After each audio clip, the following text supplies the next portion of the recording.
What is up, y'all, and welcome back to another video. So today we're doing all the books I read in 2025. I am filming this in 2026. You're seeing this in 2026. We're not going to talk about it. Great. So I have my Goodreads challenge open here on my computer, and I have my Kindle for all the books that I read on my Kindle. Also, look how cute. I don't think I ever showed y'all my Kindle. I've never really done book content on this channel. I did one video and it flopped. So we're making a comeback. We're trying to diversify our content. So, and then also the girlies that read and the girlies that crochet, there's a really big overlap. So I want more friends. I want more friends on here. Anyways, I have my Goodreads challenge pulled up here.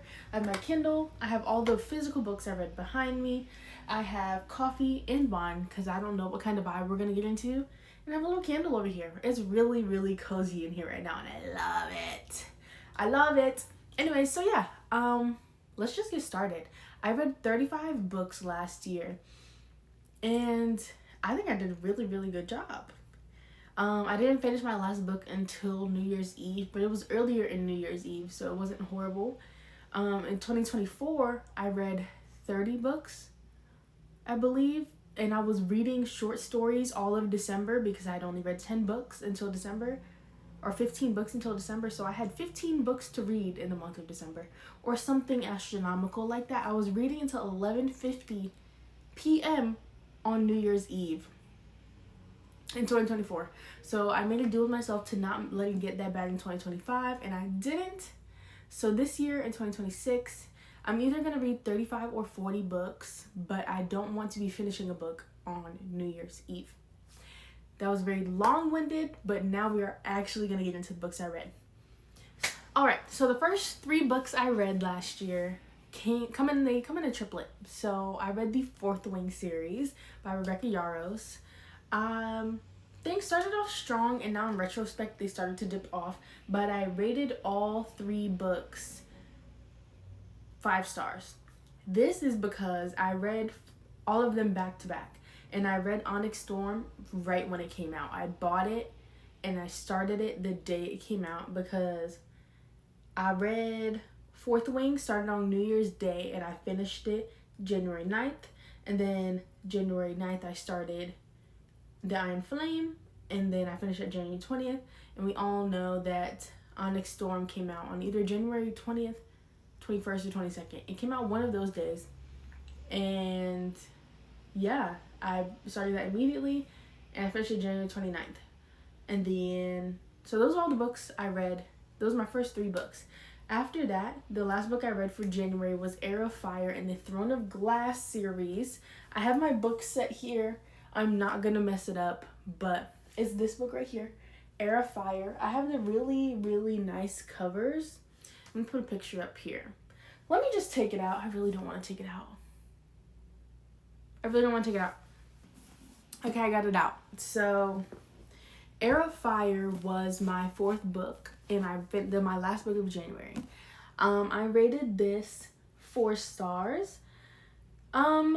This wasn't my favorite of all the Throne of Glass books. I started Throne of Glass at the very end of 2024, and I finished Queen of Shadows. That was my last full-sized book of 2024. So this is my first Throne of Glass book of 2025, and I liked it a lot. I'm not gonna do any spoilers here, but just the growth of our main character was really interesting. And yeah, that was my 4th book. After that, I read Assassin's Blade. Now, this is where y'all might fight me. I am a full-fledged believer of reading Throne of Glass in publishing order. You read Throne of Glass, you read Queen of Shadows, you read Heir of Fire, and then you read Assassin's Blade.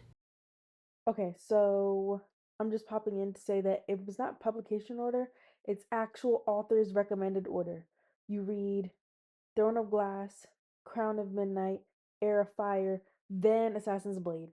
Publication order is Throne of Glass, Crown of Midnight, Assassin's Blade, Heir of Fire. Flip those. Do not read Assassin's Blade first. Nowhere does it ever say read Assassin's Blade first. Why would you read a prequel first? But anyways, Y'all can beef with me on that if you want to.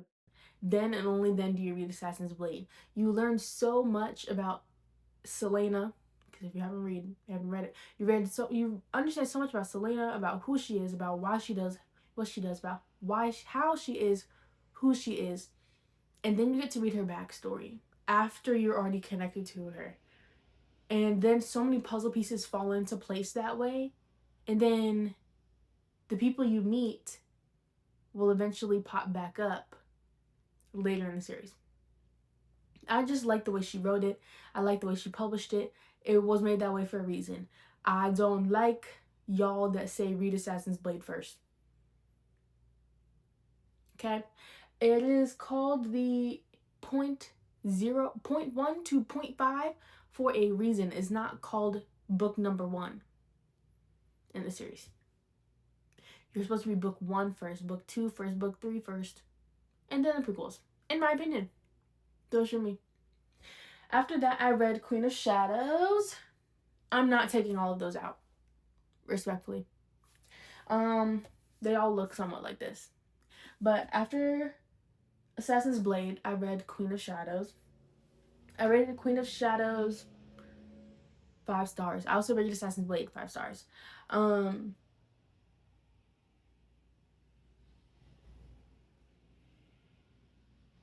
Crown of Midnight is the second book.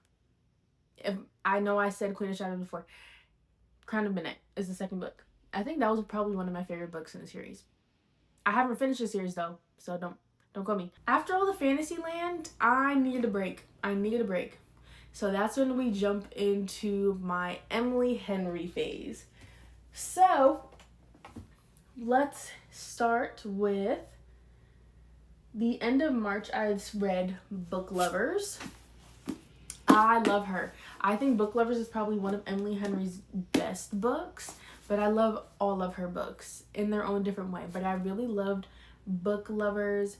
Nora and Charlie, they just really, like, she does these books so well.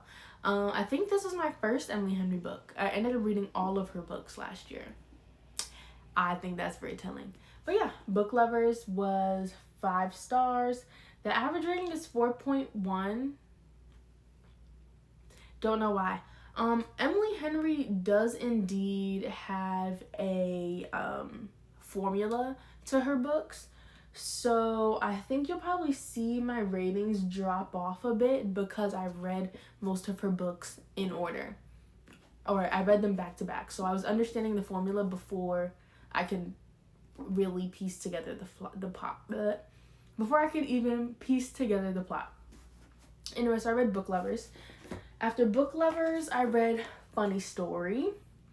Funny Story was good. This was Daphne and what's his name? Miles. This was Daphne and Miles' story. The premise is cute. The way the title ties in at the very end is cute. But I don't know. I rated this one 4 stars. It wasn't as good as Book Lovers. I was coming off of Book Lovers and it just wasn't as good. After that, I did Beach Read. Beach Read got 5 stars from me. This was Augustus and January. This, between Beach Read and Book Lovers, you will never hear any Emily Henry slander from me. Ever. I loved this book. I loved this book so much.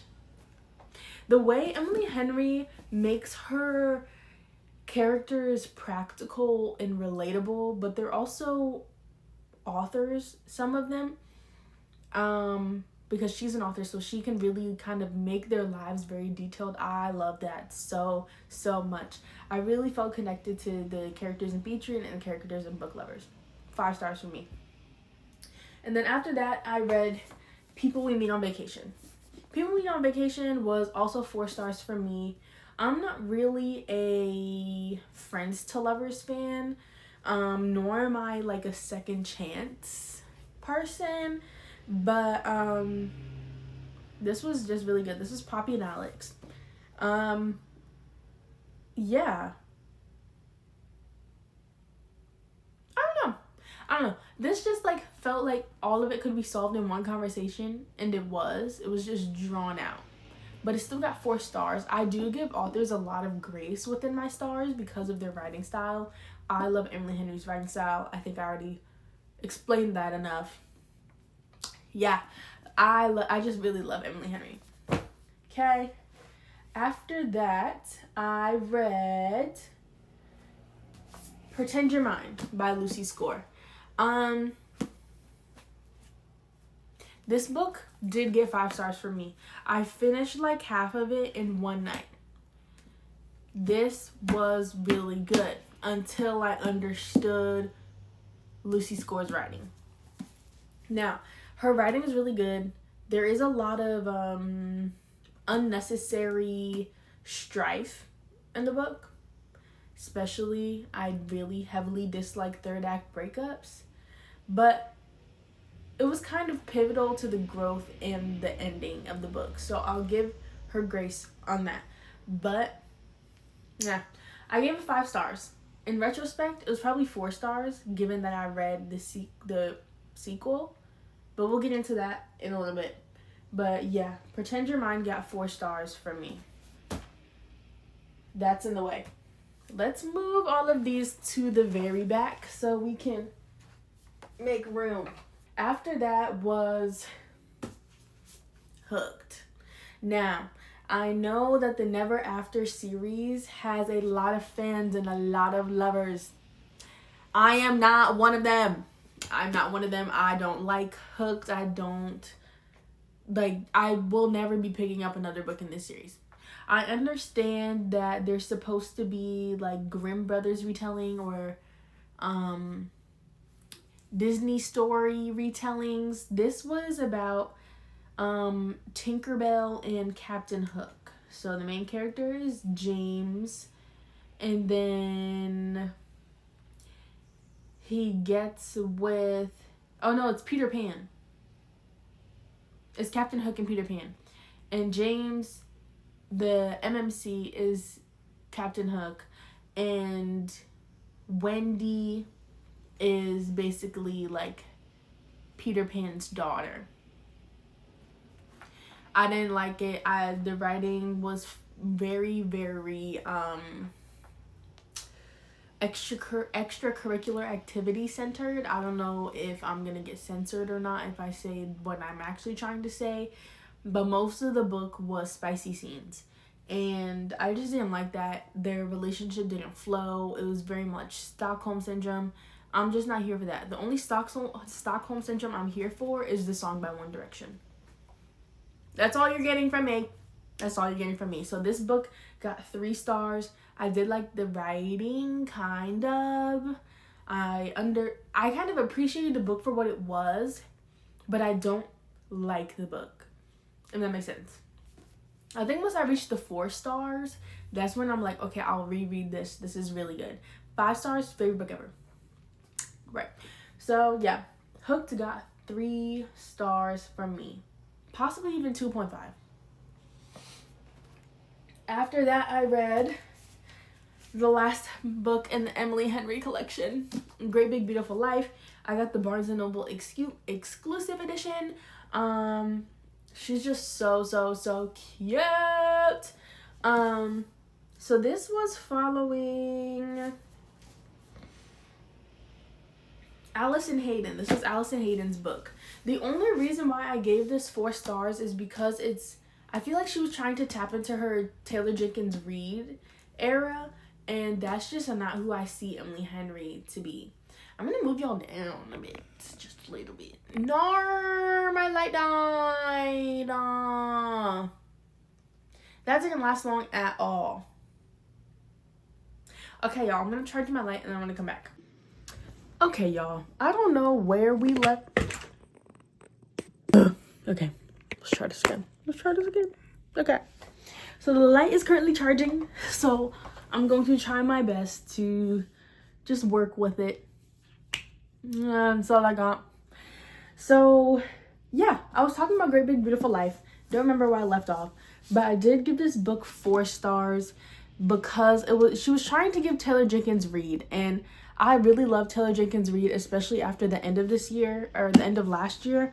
So this just tried to give 7.5 Husbands of Evelyn Hugo, and I wasn't here for it. I just wasn't here for it. The story was nice though. The love story was nice. It was very cutesy. It's very quirky. It was very cute. It was very fun. It was very Emily Henry style, just with a twist that I don't feel like fits her writing style. Regardless, 4 stars. Pretty solid. I think this is like one of her lowest average rated books for the reason that I gave. But regardless, it was good. It was cute. Also, I know that there's a show for people we meet on vacation. It's either a show or a movie. I don't know if I'm gonna watch it. I don't know. I think it's out now, but that ain't got nothing to do with me. Nothing. Next is I Must Betray You by Ruta Sepetys. So let me tell you about Ruta. So Ruta writes historical fictions, and I love historical fiction. That is like my guilty pleasure besides romance, like rom-coms. I really love historical fiction. I love history. I love learning about things and then adding just a little twist. I'm like looking at myself in my bathroom mirror, and it's really wigging me out. But yeah, looking at myself, learning about history and just adding that fictional twist, and then there's a little romance subplot, like subplot. I really love this book. It is about the Soviet Union and the Communist Party in Romania at the time, and it takes place in Romania, and it's just so good. I got into Ruta Sepetys because one of my favorite books ever is by her. It's called Fountains of Silence, and that had to do with the regime in Spain back in the 50s by Ferdinand, I forget his name. But yeah, Ruta Sepetys will always get 5 stars. Oh no, I gave it 4 stars? I gave it 4.5 stars. Why did I give it 4.5? Hold on. Okay, so at the time I gave it 4.5 stars, and at the end of my review I said I might have to come back and update my rating to 5 stars. Given the fact that I thought I gave it 5 stars, I think I need to update my rating to 5 stars because this book was really good. I love me some historical fiction. After that was The Good Left Undone by Adriana Trigiani. This got 5 stars for me. Another historical fiction. I picked this up right after I Must Betray You. It was so good. It's basically kind of about like familial and generational trauma and how things can be passed on from generation to generation, and how to learn from them and how to break the cycle without taking upon the judgment that your older generations give to you. This book was so good. So many romance subplots, so much going on, so many pieces that just fit into the puzzle at the very end, and I love this so much.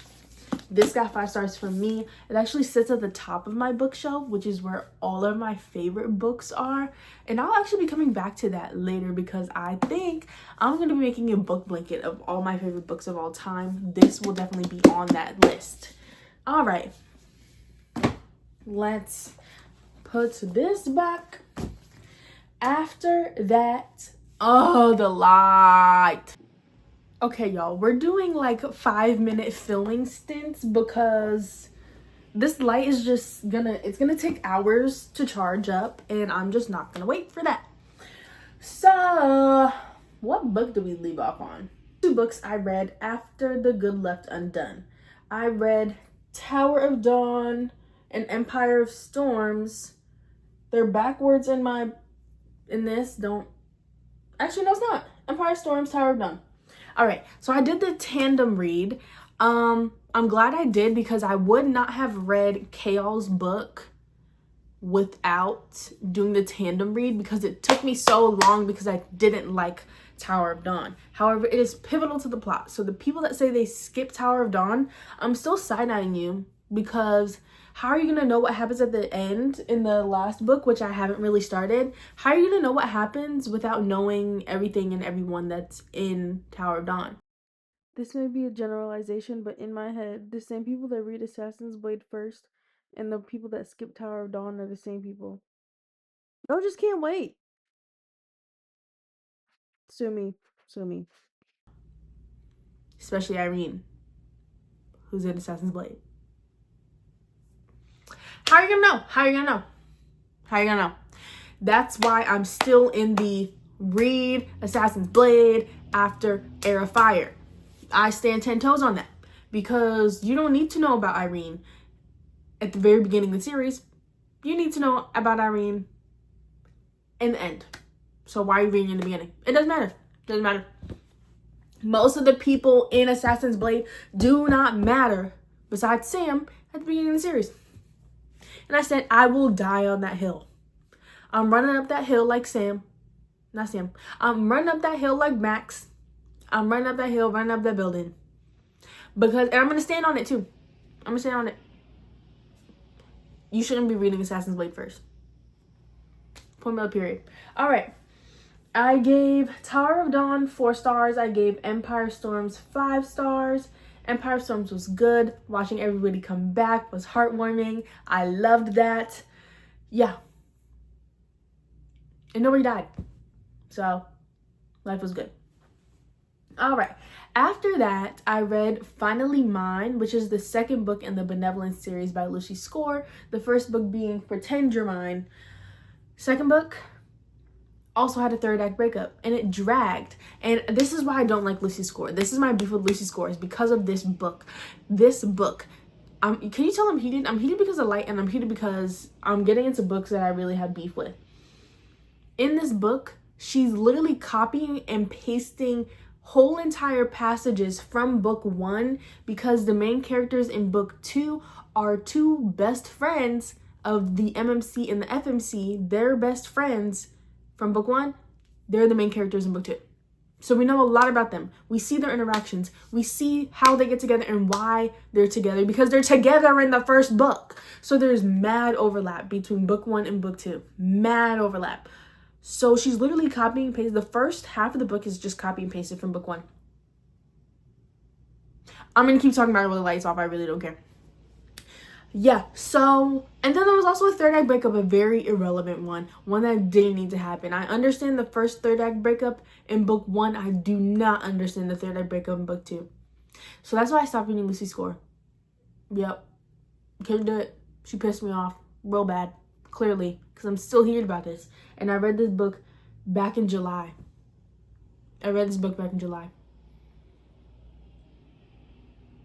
Crazy, ain't it? Crazy. So, yeah.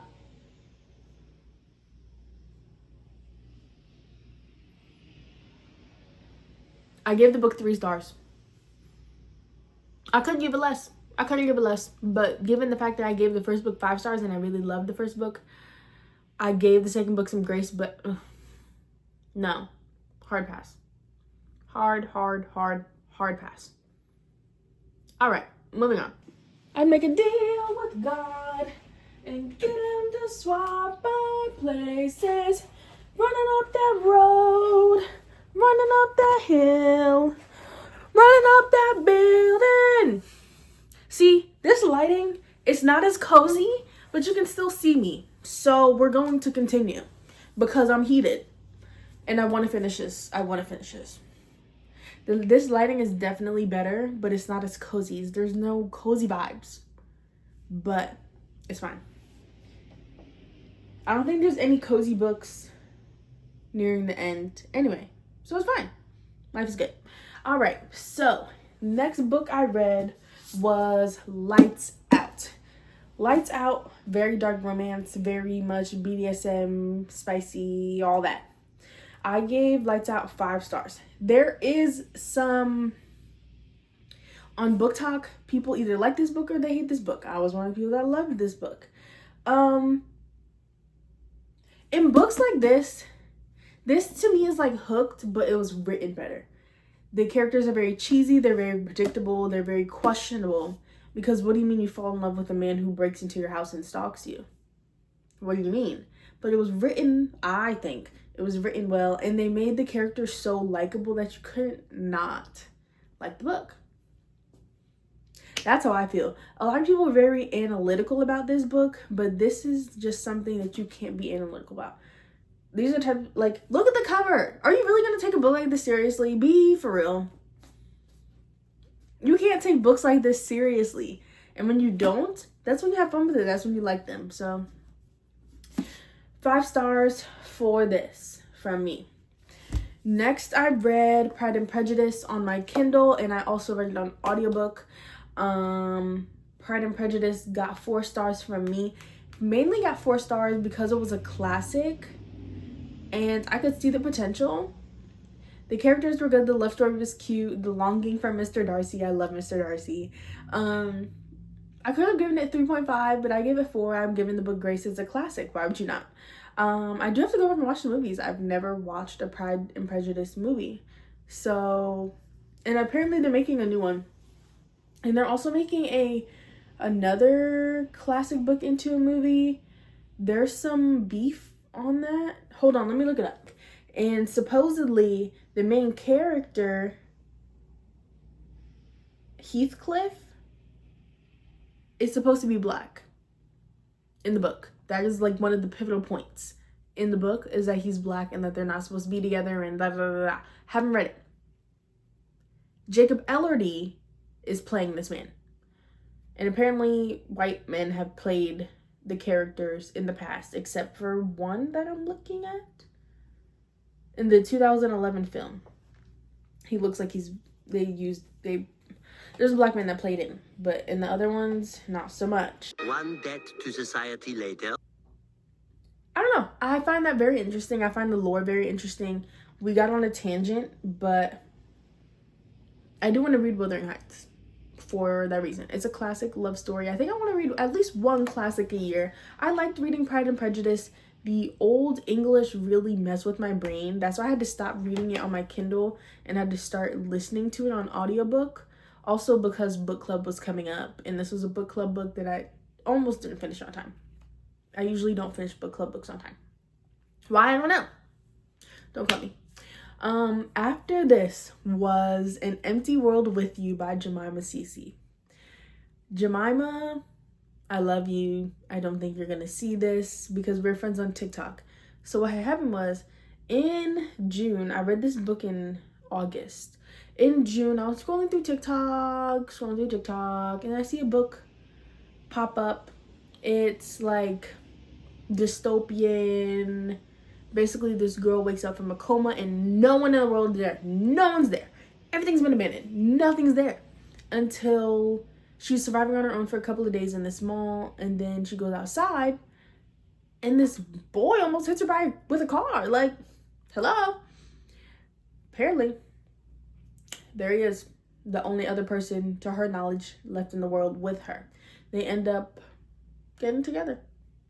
And they travel the world together. Well, they don't travel the world, but they survive together. And the book was so, so good. Let me read you my review. 6 million stars. I don't usually read dystopians, but this one had me hooked. The short chapters were digestible and the characters were lovely. And the dog, I'm in literal shambles from the ending. Just wow. Lo and Dexter forever. So yeah, this has to be one of my favorite books in the entire year. I think this book would be top 5. I think. Yeah, I loved this book. It was so, so, so good. Me and Jemima are now friends on TikTok. Because after I read the book, I did a review on it on TikTok. I talked about it for so, so long, to the point where we're not friends. I love Jemima. I love you, bad girl. We locked in. Read her book. Read An Empty World with You by Jemima Cece. After that, in September, I read Academy of Villains. This is the second book, but I read the first book of Academy of Villains by Ever King. Ever King reached out to me on Instagram, on my Bookstagram when I was still using it. She reached out to me on Bookstagram and she was like, do you mind reading my book? I was like, sure. It was good. It was a good job, I'm not even gonna lie. It is a retelling of Nyx and Erebus, who are a Greek couple, like of the Greek gods. They're a couple, or Greek mythology. They're a couple in Greek mythology. This was really good. I like a Greek. I'm congested and English is not working. I like Greek mythology. I fell down a Greek mythology rabbit hole in high school. I don't really read into it too much anymore, but I did really like it a lot back then. So the fact that she made a fantasy romance from Greek mythology really hooked me. This book got 4 stars from me, which is about the average ratings on this book. But yeah, now I've been reading the second book for a long time. I started it in September and I haven't picked it up since then, just because I haven't been reading on my Kindle. But I have a Libby book waiting for me to read on my Kindle, so I think I'm going to start that soon. It's actually Twilight. I have so many series that I'm in the middle of, series that I'm starting, that I really need to finish. So that may be another book. Not another book, another video this year. I'm really trying to diversify my content, so y'all will be seeing more of me in different capacities. If you like it, hey. If you don't like it, you can leave. Because people that be disliking my videos, why are you disliking? Just move on.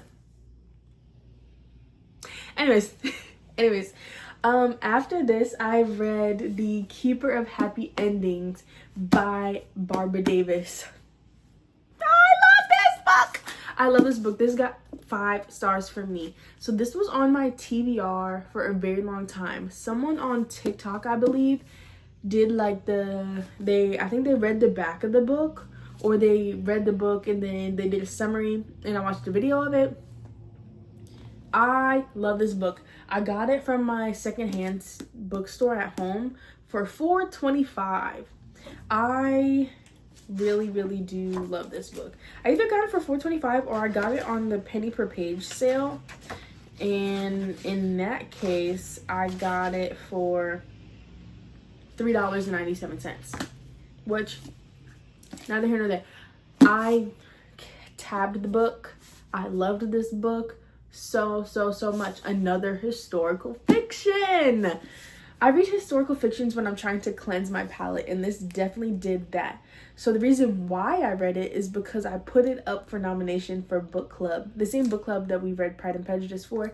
My book got picked up on our spinner wheel. So I was like, this is the perfect time to read my book. I am so excited. So this is the first book, I believe. I think this is one of the first books I read and finished here in California. It was so good. It's historical fiction. It's World War II historical fiction. Is where it starts and it ends modern day in the 90s, I believe. You can't take this book out of my hands. This was another book that will definitely be having a granny square from me in my book blanket. The way everything pieces together at the end is so good. Some people may think it's convenient or unnatural or fictional or impossible for that to happen. I don't care. It's a book. It's fiction. Like, it's fiction. I don't know why people are so pressed about fiction books not ending realistically. It's fiction. Anyways, loved the ending. Love this book. 5 stars for me. I'm also gonna read my review. Oh my god, this book. Historical fiction is probably my favorite genre, but this book was done so well. It is definitely one of my favorites. The way the characters are written, the emotional tension, grief and loss, all of it is so well done. If I could give this book I would give this book 10 stars if I could. Solene, main character. Solene, well, she's one of the 2 main characters. Solene is such a powerful and strong woman, and so is Rory, the other female main character. With how formidable she is, and amongst grief is trying to find herself again after losing Hugs. The family dynamics and telling of generational curses and trauma really took the cake for me. I love how it all came full circle in the end. Overall, 100 out of 5 stars. I will definitely be rereading this book and picking up more from this author very soon. Edit, I just wanted to add the charm Celine sewed into her dress the last night she saw Anson. I feel like it does the entire book justice. Over distance, over time, whatever trials may come, may the echoes of these two young hearts be forever joined as one. Oh my goodness gracious, I love this book so much. This also, its home is on my top shelf of my bookshelf. It's just too good. It sits up there with the Seven Husbands of Evelyn Hugo and Pachinko and Little Fires Everywhere and Fountains of Silence. It sits up there. Its home is up there. And it's just so good. Yeah. So, that's that. Next is Before I Let Go by Kennedy Ryan. Another book I tabbed the frick out of. I loved this book so much. I did finish the whole series last year. I think this is my first ever Black romance that wasn't on Wattpad. I think it's my first ever Black romance ever. I don't think I read Black romances on Wattpad. My Wattpad days are over 10 years behind me. No, I'm lying. My Wattpad days are reaching almost 10 years ago.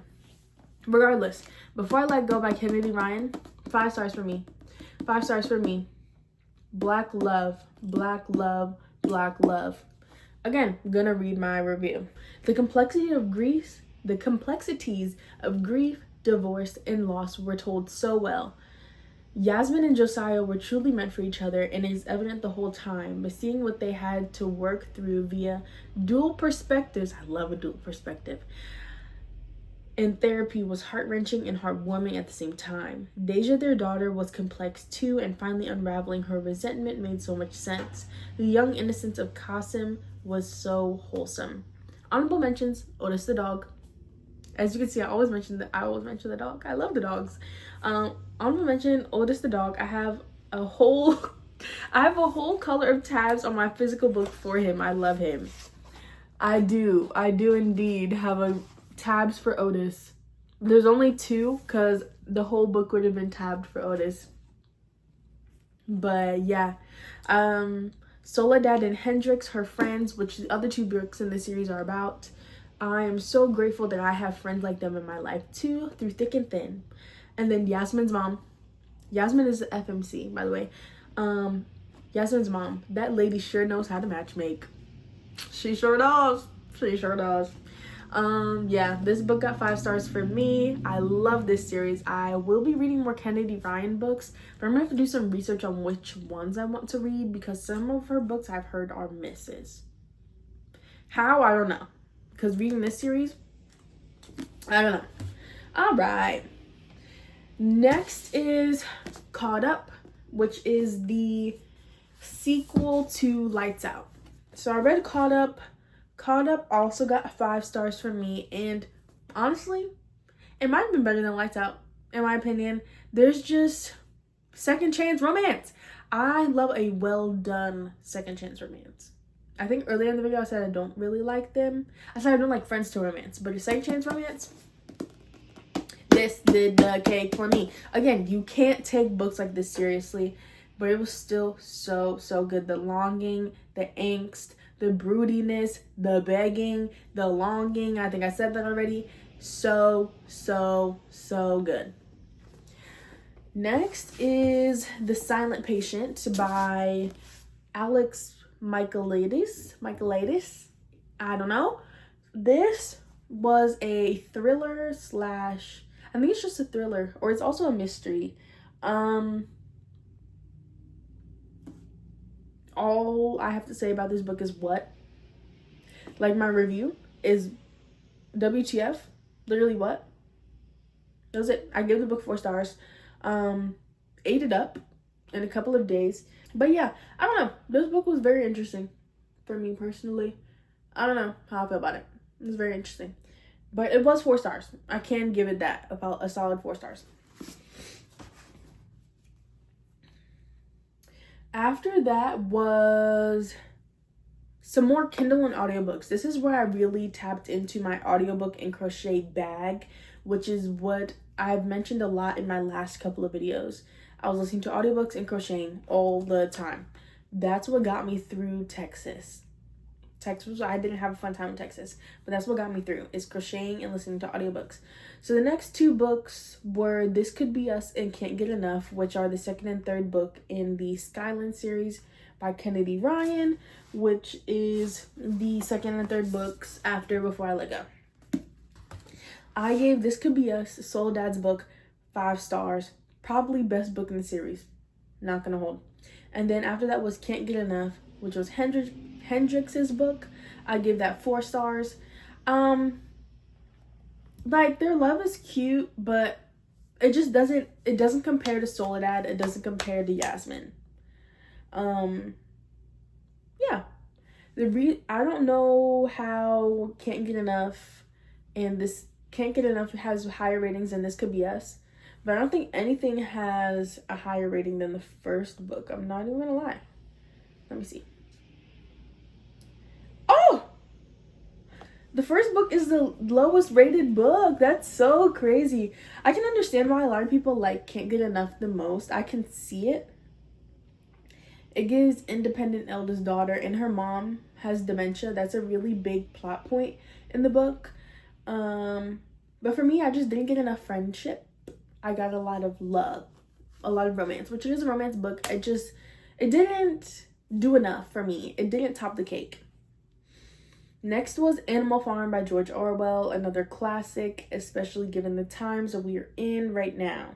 I read this in November. Okay, here we go. I'm going to read the review. Should I have posted this publicly on my Goodreads? I don't know, but I did. Okay, this book. George Orwell could have written this today and marked it as nonfiction. Crazy bonkers how cyclical and blind and gradual power is to both the oppressed and the marginalized until it is too late. The pigs become exactly what Major warned them of after rebelling against Mr. Jones, only to break all 7 of the commandments and become Mr. Jones themselves. The animals not being able to read, except the few and the snobby mule Benjamin, is too eerie of a similarity to the average reading level of Americans to be at 6th grade or below. I have too many thoughts. # long live Snowball, wherever he is. So, yeah. Animal Farm, very eye-opening. If you haven't read Animal Farm, read Animal Farm. Especially if you are an American.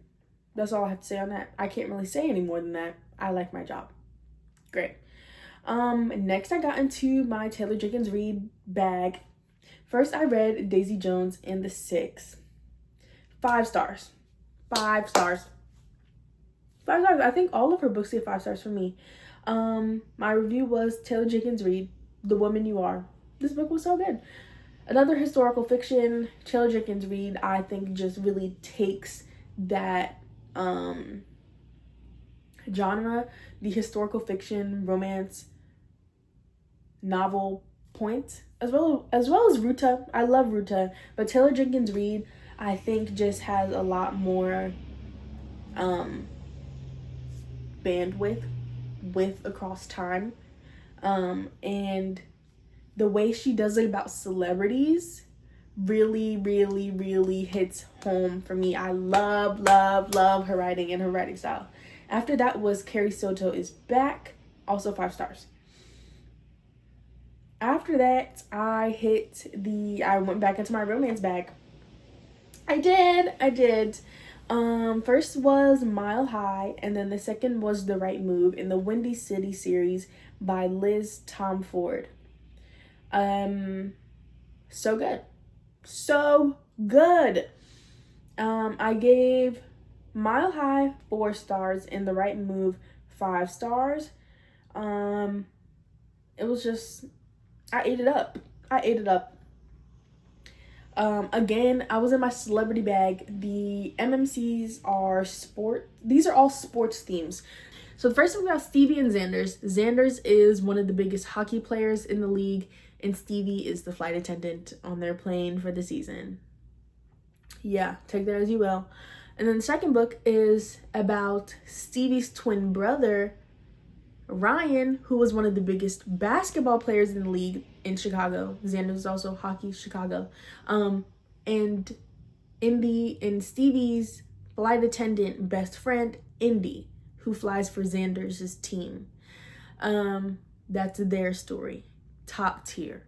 Really good. Loved it a lot. This was close proximity and roommates. Yeah. Ate it up. Okay. After that we're in our last two books, y'all. After that was Malibu Rising by Taylor Jenkins Reid. Top tier. I think I rated it 4 stars. Mainly because the ending was rushed and I didn't like how the man who really instilled all the trauma in the book was the reason the way the ending happened the way it did. But let me read my review. As per usual, Taylor Jenkins Reid did her big one. The ending, although freeing, seemed a bit rushed. My favorite part was seeing the characters from all the previous Taylor Jenkins Reid books make an appearance, and some a pivotal role in the plot. Carrie Soto. So, if you have read, Carrie Soto is back. Carrie, I'm just going to explain some things. They have nothing to do with the main plot. Carrie was very emotionally unavailable. And so in her prime, she was sleeping around a lot with other tennis players. One of them, forgot his name, he's relevant here, left his wife for Carrie.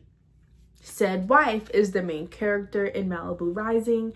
She is a surfing model, top tier, like standard of beauty in this world. So this affair is mentioned in Carrie Soto's back, and it is also like one of the big plot points in Malibu Rising, but it happened before the book started, so I don't feel like it's a spoiler. Last but not least, we're going to do our last book. My light is charged. We're going to do the last book in the outro in cozy lighting, so give me a minute. I'll be right back. All right, y'all. So we're back for our last book, our 35th book of 2025, which was The Wedding People. This book, I did like it, although I didn't at the same time. I understand kind of what it was and what it stood for. I didn't like how there wasn't an epilogue. Yeah, I'm gonna leave that there. But we're gonna carry on with my review. I did rate this book 3.5 stars. However, on Goodreads, it's reflecting as 3 stars. I could rate it 3 stars. It's okay. Ending the year on this book, there were some messages that are good to know, so I don't really mind. But my review was, wouldn't read again, but the life lessons and midlife crises, plural, were eye-opening, and I hated the fact that there was no epilogue. Regardless, this book does get a 3/3.5 from me. I get the hype, but then again, I don't. It's not touching 5 stars. I understand why it picked up a lot of traction. I'm looking at it. I think it was a book of the month book. Because I think that's the book of the month symbol. Yeah, it is. It was a 2024 finalist. I'm just realizing, like, on the back, I don't know if you can tell on the copy, you see like finalist down here, there's like a whole trophy on it. Anyways, that was all the books that I read in 2025. I think it was a really good reading year. I'm very proud of myself for reading all the books that I did in the time span that I did. But yeah, thank you all so much for watching. I know this is different content than what I usually make, so if you stuck around, thank you so much. Comment some, like, a little book emoji if you did stick to the end, and I thank y'all so much, and I will see y'all in the next video, which will either be my hobby room setup finally, because a piece of furniture hasn't come in so long, or starting my book blanket. So I will see y'all soon and have a happy new year. Bye.